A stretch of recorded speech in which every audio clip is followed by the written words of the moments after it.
Bonjour, Bonjour, bienvenue à vous. merci de m'avoir invité. Merci à vous d'être là ce matin. Merci. Alors votre livre, waouh. Pourquoi je dis waouh? Parce que il est lourd, hein, il est consistant, mais en plus toutes les informations qu'on y trouve, c'est incroyable.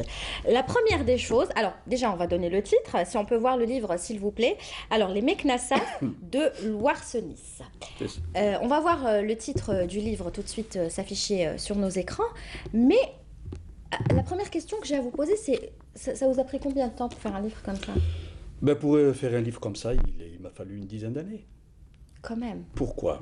Waouh. Parce que comme ça touche un petit peu à toute l'histoire de l'Algérie depuis les origines jusqu'à pratiquement 62, donc il fallait beaucoup lire. Ouais.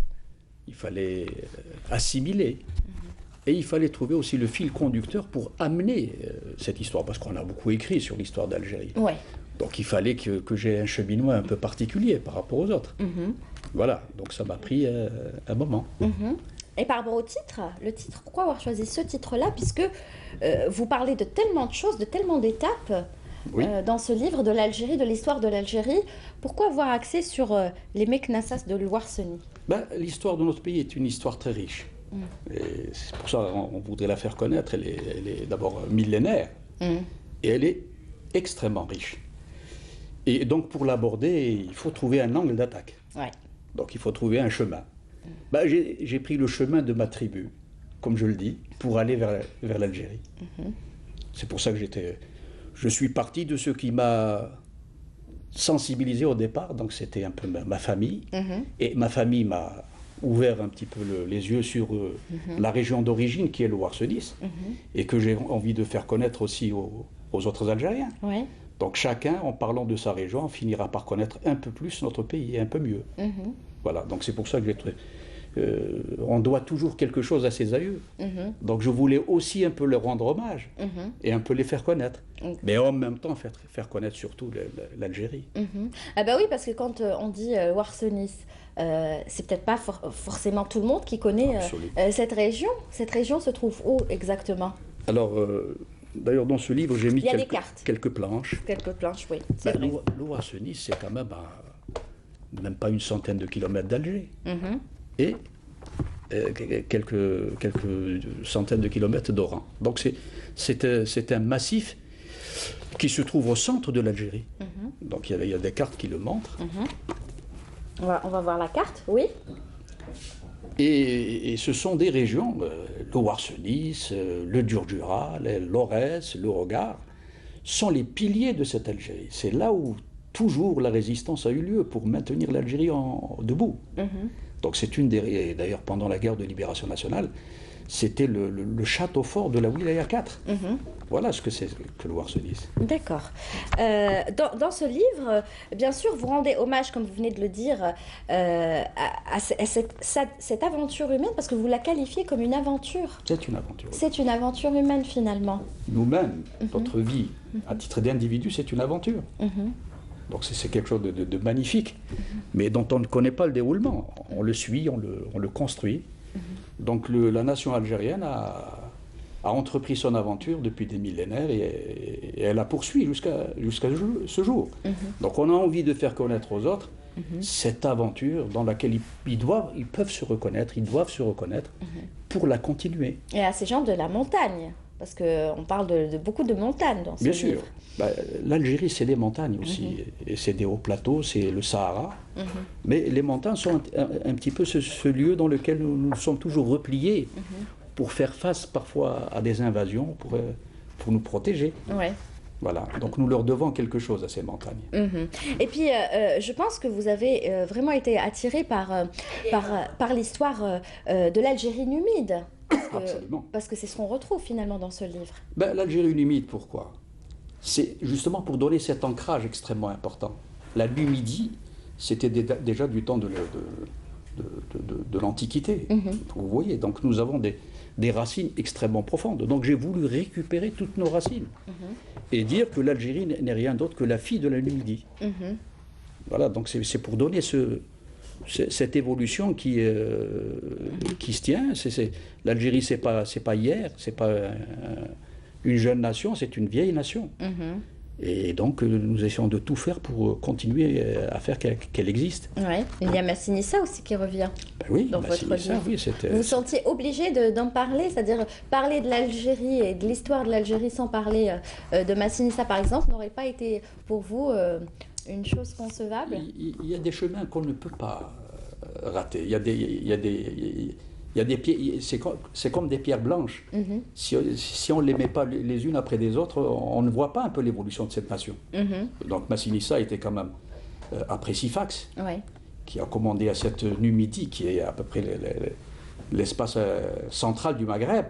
Il y a eu ce Massinissa qui a quand même gouverné pendant plus de 50 ans ce pays, et qui lui a donné une période faste d'unité, de construction et donc de repérage de la nation algérienne parmi les autres. Voilà. Et puis bien sûr, vous parlez d'une étape très importante de notre histoire, c'est la guerre de libération nationale. Absolument. Bien évidemment, dans la région de l'Oursénis, n'est-ce pas? Mais pas que. Absolument. Ben, cette période-là, je montre dans cette histoire millénaire qu'en fin de compte, la présence coloniale française n'était qu'une étape. C'était une parenthèse. Dans cette histoire millénaire, oui, nous avons eu cette colonisation qui était dure, terrible, mais nous avons puisé dans toute cette histoire de résistance pour donner ce que ça a donné entre 54 et 62. C'est-à-dire que la guerre de libération nationale n'est pas aussi un épiphénomène. Elle a ses racines dans toute cette histoire de résistance. Donc elle a fait renaître l'Algérie. Mais cette Algérie existait bien avant et nous devons d'être là à beaucoup de gens qui ont résisté. De Jugurtha à Juba, etc. Et tout ça, vous en parlez dans votre livre. Et tout ça est là, synthétisé, résumé. Tout à fait. Et ce qui est bien dans votre livre aussi, c'est qu'il y a beaucoup de descriptions. Vous décrivez beaucoup. Oui. Oui, il faut... C'est important parce que... Il faut mettre les gens dans un environnement. Exactement. D'ailleurs, quand je dis Numidie d'Algérie, vous trouvez des livres d'histoire qui parlent de l'Algérie, mais avec les noms d'avant. Le jeune d'aujourd'hui, quand il le lit, il ne se reconnaît pas. Donc il fallait mettre les noms d'avant avec les noms d'aujourd'hui. Donc je décris. Donc la personne qui lit aujourd'hui, parce que ce qui m'intéresse, c'est le jeune Algérien d'aujourd'hui. Je suis un enseignant, donc il faut que mes étudiants, dont j'ai senti un peu la difficulté d'être, ce problème de l'identité qui nous taraude de tous un peu. Donc il fallait qu'ils se reconnaissent dans certains points de repère pour se retrouver. C'est ce que je voulais savoir, c'est que, comme vous l'avez mentionné tout à l'heure, il y a beaucoup de livres qui sont édités sur l'histoire de l'Algérie, des auteurs qui choisissent d'écrire sur l'histoire. Le vôtre, il se situe où? Quand je dis ça, c'est-à-dire, quelle est la différence peut-être entre le vôtre et les autres? Où est l'originalité dans le vôtre? Qu'est-ce que vous avez fait, peut-être que les autres n'ont pas fait, ou peut-être qu'ils ont fait, mais vous l'avez fait d'une autre manière, d'une manière différente? Voilà. Qu'est-ce qu'on peut trouver de plus dans votre livre? Oui, je vous ai dit tout à l'heure que notre histoire est très riche. Et elle est tellement riche que tout ce qu'on peut écrire dessus n'est pas suffisant. J'ai l'impression que dans votre livre, les choses sont simples. J'ai essayé de les simplifier. Voilà, parce qu'on comprend très pour très les vite. rendre accessibles. Exactement. Parce que je suis un éducateur, je suis un enseignant. Il fallait que j'utilise ma méthodologie pour faire en sorte que les gens viennent. Vous avez des livres extrêmement denses, extrêmement forts, mais qui ne sont pas toujours à la portée de nos tout jeunes. le monde. Oui, des jeunes surtout. Je prends le livre d'Ibn Khaldoun qui est magnifique. Qui nous a consigné une mémoire formidable pour l'Algérie et pour le Maghreb. Mais donner ce livre d'Ibn Khaldoun à un jeune de 20 ans, il ne pourra pas Donc il faut qu'on le lise pour lui. C'est ce que j'ai fait. Très bien. Et pour donner de l'originalité donc à mon livre aussi par rapport à d'autres, c'est pour ça que je vous ai parlé tout à l'heure d'un angle d'attaque. Donc il fallait que je trouve ma démarche à moi-même. Et donc en empruntant le chemin de ma tribu qui est les Meknassa, je ne suis pas sûr que beaucoup de gens savaient que les Meknassa étaient une tribu algérienne. Donc ça prouve quand même qu'il y a des chemins qui n'ont pas été empruntés et que chacun d'entre nous essaye de trouver le sien. Très bien. C'est par eux que j'ai essayé de trouver le mien. Oui, et puis vous facilitez aussi la tâche. À la fin, vous donnez des dates. Absolument. Vous choisissez des dates et vous vous décrivez un petit peu ce qui s'est passé durant cette date ou cette année. Alors le livre, qu'est-ce qu'il a d'intéressant par rapport à l'Internet, etc., qui est l'immédiateté. Le livre, justement, se conserve. Et on peut le lire à des moments différents. Ben, celui qui n'a pas le temps de le lire complètement, il peut aller vers le bréviaire, Tout à fait. qui lui donne déjà un résumé, des dates, ça le situe. Et il va pouvoir prendre ce qui l'intéresse en attendant d'aller vers le reste. Très bien. C'est en tout cas.